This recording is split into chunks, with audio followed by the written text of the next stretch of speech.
This time, tapos si Ans Galero. Sa dagdag niya itong impormasyon, Ans, please kami na, Ans. Marinaga, Sir Mar, marinaga sa mga parantabay, sa mga dagdag man yatong bareta, posibleng sa mga maabot na aldaw, bulan asin panahon, makatipid-tipid na ang gobyerno probinsal kan Albay sa gasto sa kuryente. Ini matapos na ipasar na ni kinatawan Victor Zing Jr. sa level ka Naunta Provincial Canalbay ang sa iyang ipinagbubusol na lakdang na adaptaron ang paggamit ng renewable sources ni na enerhiya sa mga provincial government owned na pasilidades sigdisi sa tuyang kapalibutan. Sa paliwanag sa DCGB News ni Ziga, ang katuyuhan gini yutangan na magamit na ang manlaylain na klase ng renewable energy, siringgan solar asin geothermal digdisi sa tuyang kapalibutan. Kung kaya magamit din mga ekipahes na mas nakakabawas pa sa gastos o kaya sa pagbayad sa gastos din kuryente. Sinabi niya na oras na mapirmahan na ni Gobernador Francis Bichara ang provincial ordinance nining sa iyang ipinasar sa Sangguniang Palalawigan Canalbay, katuwang an sa iyang an-author kang ordinansa na si Vice Governor Attorney Elsel Grex Lagman, elok nindang gagamiton ang siring na bagay o implementaron ang siring na bagay sa opisina kan Albay Provincial Agriculture Office dyan sa Banwaan kan Kamaliga. Ilan kaptang kan pahayag ni kinatawan na Ziga. Ayan, okay para naman sa mga kababayan ang natin. number one is ining Apaw building na malagana na renewable sources of energy. Okay na yan. Pero project-based yan. Okay. But if we will, with the passage of this ordinance, it will now institutionalize the direction and at the same time the movement kang provincial government sa other buildings like mga hospital, APSIMO building, Capitol building, uni pang mga Suderi and Krimta, duman pa sa may agriculture. Ining Capitol Annex can also be part. Even ining Astrodome ta can now be supplied by renewable energy. So yaw na yan. Ini lang talaga will concretize, institutionalize, and made ready all this kind of including sa pag-ibuta kang council. Sinabi ni kinatawan Ziga na igwa naman ni nakakapatang magkakaligong pondo ang Kapitolyo Provincial Canalbay sa pag-implementar kan bagay na isin sa iyong sinabi na sa maugmasin naglalaom na malawas-lawas na ang siring na bagay tangan na makatipid-tipid ang gobyerno Provincial Canalbay asin na pera kayan pas na may mga power interruption, igwa manggaranin ng pasiguro na kuryenteng magagamit ang sa tuyang Kapitolyo Provincial. Ayan, ano ang pigrekomendar nindang gagamiton? Solar?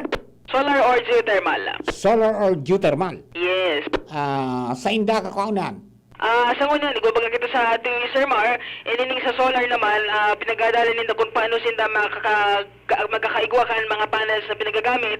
Napera kaya na ining mga light bulb baga sa mga opisina, ang plano ninda sa mga energy saving naman na mga gamit ang iburugtak. Ayan, go green. Yes. Ayan, okay. At least mga opisina di gobyerno muna. Kang Inuto provincial government. Yes. Ang first to go is yung Apaw. Yes. Ay duman, purti duman ang saldang kanal daw. Yun ang gada. Dahil hindi na nakaisip kay Hydro.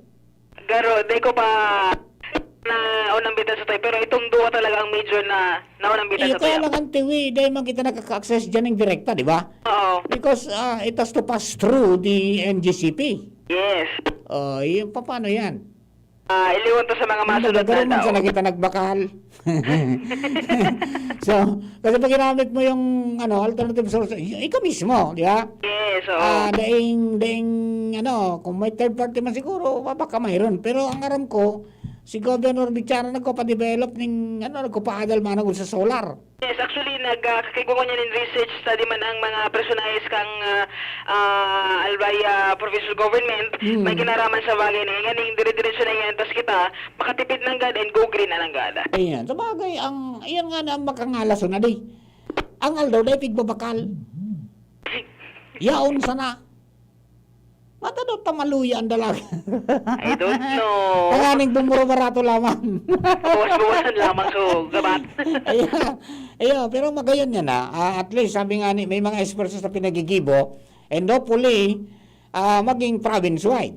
Yes, and maski nga ni si kinatawan Ziga, naglalaom na maski na nakota na ang may kinaraman sa mga LGU, makakuaman in inisyatibo may kinaraman sa bagay na yan. Yes, so bagay sabi nga ikan, ang solar kasi, magastos kaning primero talagang magabat-gabat yan. Because you have to purchase solar panel, most especially yung battery, magabat yan. Yes. Mga nasa 12,000 garungan yan ng baterya, kan 100 AH. Di kung may 8 panel ka, 8 man kaan. Ma-invest ko na. Hindi, ma-invest ka talaga. At least, pero mga sabi nila, after nga 2 years nga, mag-harvest ka naman, kimaray, kundi maraot. Yes. Ayan, pasiguro sa naman, aram mo nang may nagralayog sa tuya pag may bagyo. Yan ang pinaka. Pero may nahilaw ka na set up duman sa sa San Jose, ay sa Malilipot. Yung sa STA, sa TESDA. Eyo, sa San Francisco. Ang nag-set up ka ito, engineer na halis sa South Korea. Wow. Oh, magayon ang pagkadali talagang kinuda. Kung pagkakarong ikinulong-kulong man, maski may paros na nag-agiday na ayos. Ayos. Alright, sige. Sinabi, Sir Marhan, mga impormasyon paligdi sa Kapitolyo kay Bahan si Boy, Ans Galero, DCGB. Thank you very much, mga pag-ariba.